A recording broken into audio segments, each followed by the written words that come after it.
everyone, this is Carla. Welcome to an all new episode of Projectized, the project management show, where today is September 30th, is the final day of the third quarter. And I want to use this as an opportunity to discuss 5 ways to close this quarter as well as any quarter strong. So, coming from my own blog, I'm going to put my article in there so you can click on it. 5 ways to close this quarter strong,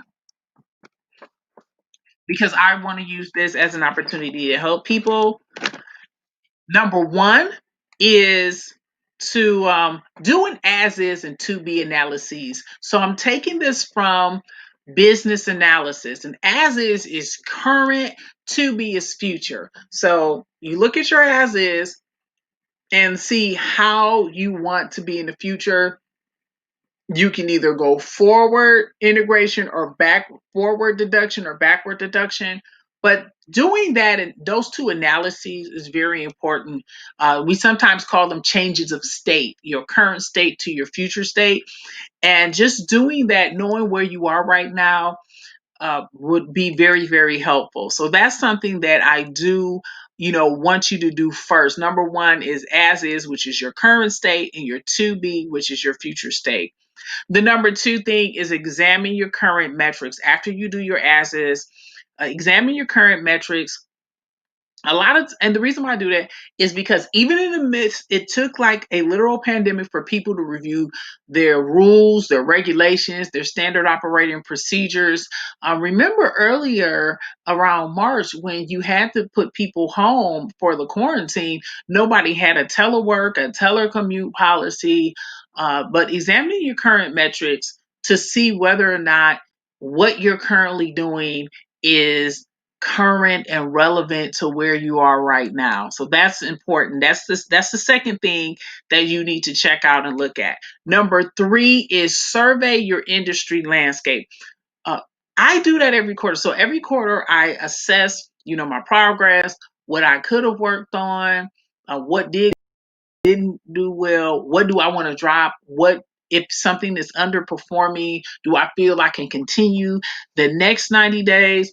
It matters because, especially with COVID, it's accelerated the work from home, the Zoom meetings, but look at other ways that your industry is adapting and adopting during this pandemic. What type of technology are they using? How current are you and your organization in using the new technology beyond Zoom? Just look at all of the new like workforce development, project management tools. As of this week, Asana has gone public. Asana is a project management tool. Are you using that? Are you using Slack? Are you using Jira, Confluence, anything? Look at the landscape. Specifically, I want you to look at the new metrics and key performance indicators that are tracking success. If your company is not using them, then you should. If your company is already using the new key performance indicators within your industry and you're tracking them, or even some of the new metrics, you don't have to completely reinvent the wheel. You just see which part of the metrics that you are missing, do a little bit of pivot and start collecting the data. Number four is take the new trends and key performance indicators and incorporate them into your company's metrics. So once you find the new industry key performance indicator and the metrics, then you start creating that for you and your company. It's very important that you see how these new metrics work for you and how they look for you. And remember the old adage, you cannot manage what you do not measure. And so having the current up-to-date metrics um, is very essential in order to be effective in this marketplace. And then number five, create a new quarterly baseline. What I'm going to leave you with is, remember, what is new right now this quarter becomes normal next quarter. Remember, this may be new right now since we're talking September 30th, but another quarter, it's your baseline. So remember, at any given point in project management or outside of project management, your baseline was once a new metric. So don't freak out about it. But number 5 is create a new quarterly baseline, because right now you have all the new key performance indicator metrics. You have to create the baseline with the new thresholds, define what's it acceptable levels of tolerance and intervals. Um, in order to finish this quarter strong, you have to be able to see how the new normal is working for you with the new metrics. And as I mentioned before, what's new this quarter becomes normal next quarter.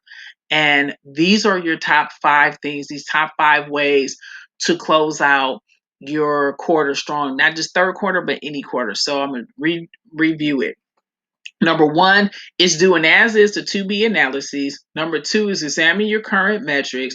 Number 3 is survey your industry landscape.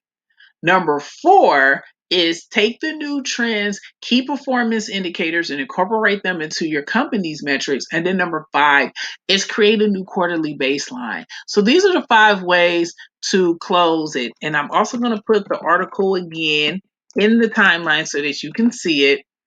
I want you to be extremely successful, not just this quarter, but beyond. And as always, I like shouting out live viewers. So I would like to thank UCell, LB, and John. And those are on Instagram Live. John and Broth from Periscope for watching me live. I greatly appreciate it. Catch Projectized Mondays through Fridays, 5:30 p.m. Eastern Standard Time on Instagram Live, YouTube Live, and Periscope.